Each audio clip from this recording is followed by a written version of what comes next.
लाओ त्सु आज हमें एक विधि दे रहे हैं। वो कह रहे हैं वो जो भीतर झूठ बैठा हुआ है उसको अगर हटाना है तो उन सब विषयों को जीवन से हटा दो जिनको उस झूठ ने पकड़ा हुआ है, जिन पर वो झूठ सहारा लेकर, आश्रय लेकर खड़ा हुआ है। तो सूत्र क्या दिया लाओ त्सु ने? वो कह रहे हैं जो कुछ भी तुम्हारे मन में है जब तक वो रहेगा तब तक तुम भी वही रहोगे जो तुम हो। जो कुछ तुम्हारे मन में है माने विषय, जब तक तुम्हारे मन के विषय वही हैं जो आज हैं तब तक तुम भी वही रहोगे जो आज हो। जब तक मन की सामग्री नहीं जाएगी तब तक तुम भी नहीं जाओगे। चलो जाना थोड़ा खौफ की बात लग जाती है, हमें नहीं जाना, हमें नहीं जाना। अभी जिनको जब देखो तब विदाई ही लगाते रहते हैं, आते हैं और खट से बोलते हैं जाओ। हमें जाना होता तो आए काहे को होते, अब आए हैं तो अच्छा तो ठीक है, मत बोलो कि तुम तभी जाओगे जब मन की सामग्री जाएगी, ऐसे लिख लो। जब तक मन की सामग्री नहीं बदलेगी तब तक तुम भी नहीं बदलोगे। बदलना तो ठीक है ना, जाने को नहीं कह रहे, बुरा मत मानिए। तो तुम कौन हो फिर? तुम तुम्हारे मन की सामग्री हो। जो स्वयं को बदलना चाहते हैं वो सब भुला दें जो उनके मन में है। मन में जो कुछ है उसे पकड़ के रखे हो, कुछ नहीं बदलेगा। मैं वैसा ही रह जाएगा जैसा मैं का विषय है। मैं वैसा ही रह जाएगा जैसा मन का विषय है। आई बात समझो? बहुत सारे लोग होते हैं, तमाम तरह के प्रयास करते हैं, साधना करते हैं, वो कहते हैं जीवन बदल नहीं रहा। जीवन इसलिए नहीं बदल रहा क्योंकि जीवन की सामग्री नहीं बदल रही, मन के विषय नहीं बदल रहे।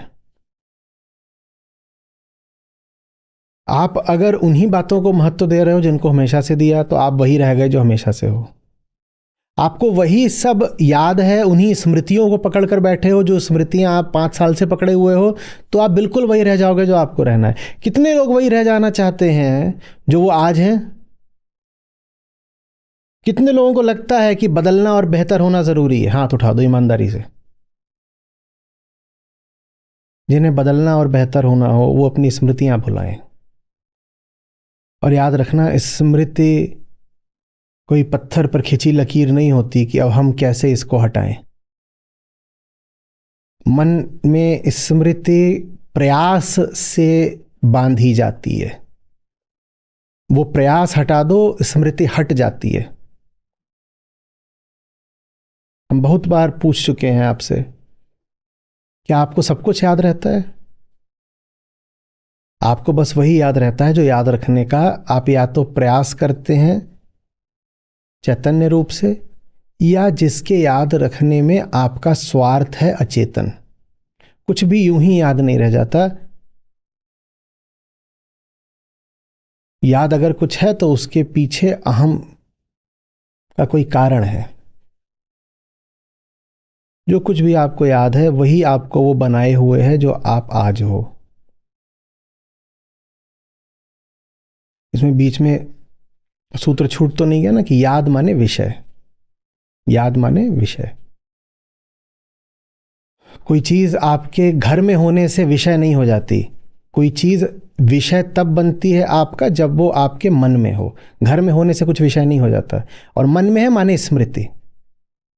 तो याद, याद। अरे बात, आपका पूरा व्यक्तित्व तो आपकी स्मृति मात्र है। जो आपको याद है वो आप हो।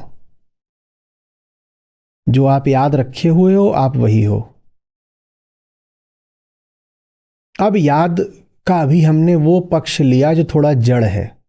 याद से हम यूं दर्शा रहे हैं जैसे आशय मात्र विषयों का है।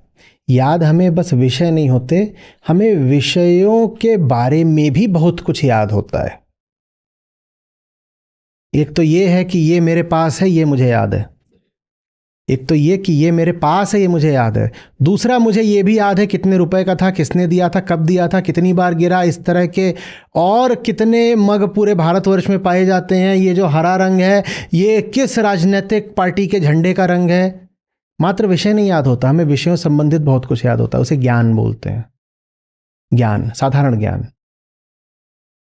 लाओ त्जू कह रहे हैं भुलाओ, ज्ञान भुलाओ अपना। ज्ञान भी स्मृति मात्र है। स्मृति ना हो तो ज्ञान बचेगा क्या? आपकी स्मृति चली जाए, आपका ज्ञान बचेगा? अब जो कह रहे हैं ये जो तुमने विषय पकड़े हैं और विषयों के बारे में तुमने जो पकड़ा हुआ है, वही सब तुम्हारा रुग्ण व्यक्तित्व है आज का। नहीं बदलेगा तुम्हारा व्यक्तित्व, ऐसे ही रह जाओगे, छोटे से, संकुचित से, डरे से, बात बात में गिरते, इधर ठोकर खाते, उधर पड़ते। अगर अपना अतीत वही रखोगे जो तुम्हारा आज तक रहा है, अतीत बदलो, अतीत को बदलो। अतीत कैसे बदला जाता है? अतीत में जाकर के, टाइम ट्रेवल से। अतीत बदला जाता है अतीत को भुला करके। सारी बात समझो।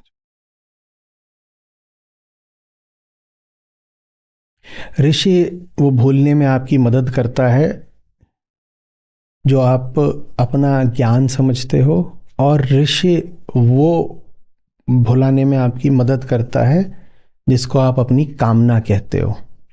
ज्ञान और कामना, इन दोनों से मुक्ति ही है स्वयं से मुक्ति।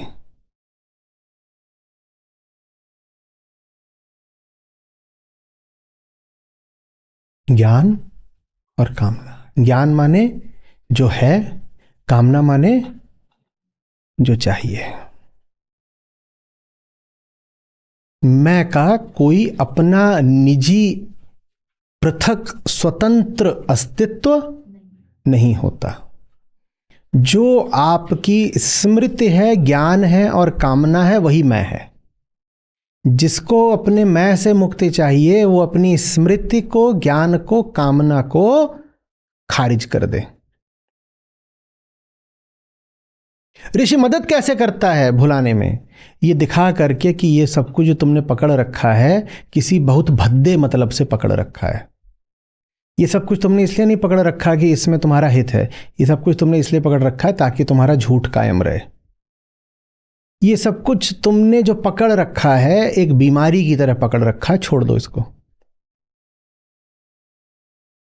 ये पकड़े हो, ये पकड़े हो, ये पकड़े हो, और कहो कि इनके भीतर जो मैं हूं, मैं बदल जाऊं, तो नहीं बदल पाओगे। अध्यात्म में एक धोखा सा हो गया है। और ये धोखा पिछले लगभग 100 साल में ज्यादा फैला है।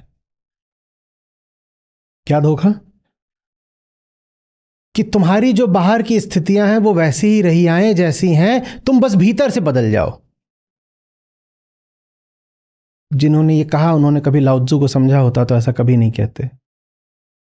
लाओ त्जू कह रहे हैं, जब तक तुम बाहर से वही सब कुछ पकड़े रहोगे जो तुमने पकड़ रखा है, तुम भीतर से भी वही रहोगे जो तुम हो।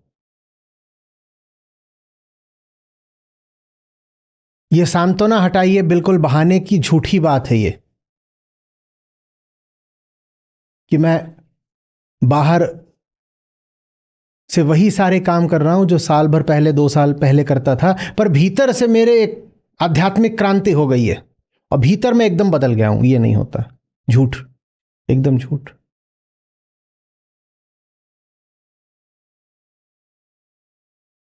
एक किसी ने एक कथा है उसका हवाला दिया।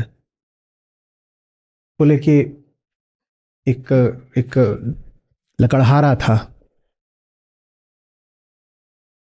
तो उसको बोध हो गया। अब इस बात का जो भी अर्थ है कि इसको बोध हो गया, मेरे देखे बोध हो गया जैसा कुछ होता नहीं।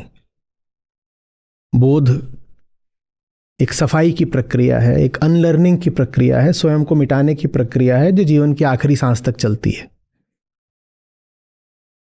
बोध ऐसी सी बात है जैसे ये मेज है और इस मेज से धूल हटानी हो।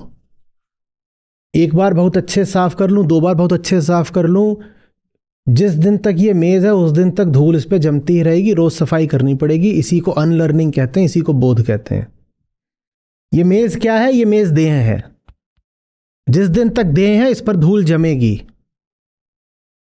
तो बोध हो गया जैसी कोई बात होती नहीं, पर कथा कहती है कि एक लकड़हारे को बोध हो गया। चलो हमने सुन लिया, बोध हो गया। फिर कहते हैं कि लकड़हारे से पूछा कि बताओ बोध से पहले, एनलाइटनमेंट से पहले तुम क्या किया करते थे?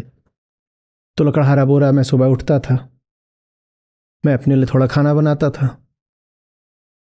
फिर मैं जंगल जाता था, फिर मैं लकड़ी काटता था, फिर मैं लकड़ी बेचता था, फिर पैसे कमाता था, उससे मैं सौदा कुछ लेता था, राशन पानी, वापस आकर फिर खाना बनाता था, मैं खाता था, मैं सो जाता था। बोले अच्छा अच्छा अच्छा, तो बड़ा ही सामान्य सा, साधारण सा आपका जीवन था। अब आप महान बोधि हैं, एनलाइटेंड पुरुष हैं आप।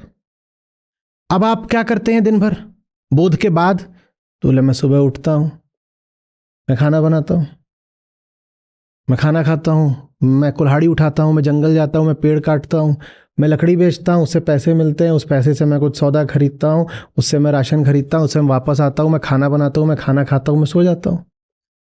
तो सुनने वाला बिल्कुल हतप्रभ रह गया, नाटकीय विवरण है ना। बोले अरे, बोध के पहले भी आप जो करते थे बिल्कुल वही वही आप अभी भी कर रहे हो, तो फिर बोध का अर्थ क्या हुआ? तो लकड़हारे ने बिल्कुल एकदम, क्या बोले उसे, टशन के साथ कहा, पहले मैं सब कुछ बेहोशी में करता था, अब मैं सब कुछ होश में करता हूं। और ये सुनने में इतनी गजब बात लगती है। हमारे गिरते पड़ते कमजोर अहंकार को इससे ऐसा सहारा मिलता है, ऐसी सांत्वना मिलती है कि गजब। इसका मतलब कुछ बदलने की जरूरत नहीं है, बिना कुछ बदले दावा कर सकते हो कि बोध हो गया। तो मुझे भी किसी ने ये कहानी बताई, बोले देखिए ऐसा कुछ नहीं, आप बार बार बोला करते हो जिंदगी बदलो, ये करो वो करो, जब देखो तब बताते रहते हो कि करके दिखाओ, और शब्द नहीं चाहिए, जीवन बताओ, ये सब आप क्या बोलते रहते हो? जीवन थोड़ी बदलना होता है, बोध तो भीतर की घटना है, बाहर तो सब स्थूल जगत है, वह तो ऐसे ही चलेगा, जब देखो तब युद्धस्व। और वो क्या आपने पोस्टर बनवा दिया था कि बात हटाओ काम दिखाओ। अरे काम तो वैसे ही चलना है जैसा जिंदगी भर चला है, बोध होने पे बस बातें नई नई आ जाती हैं, अहम ब्रह्मास्मि, काम तो वैसे ही करना है।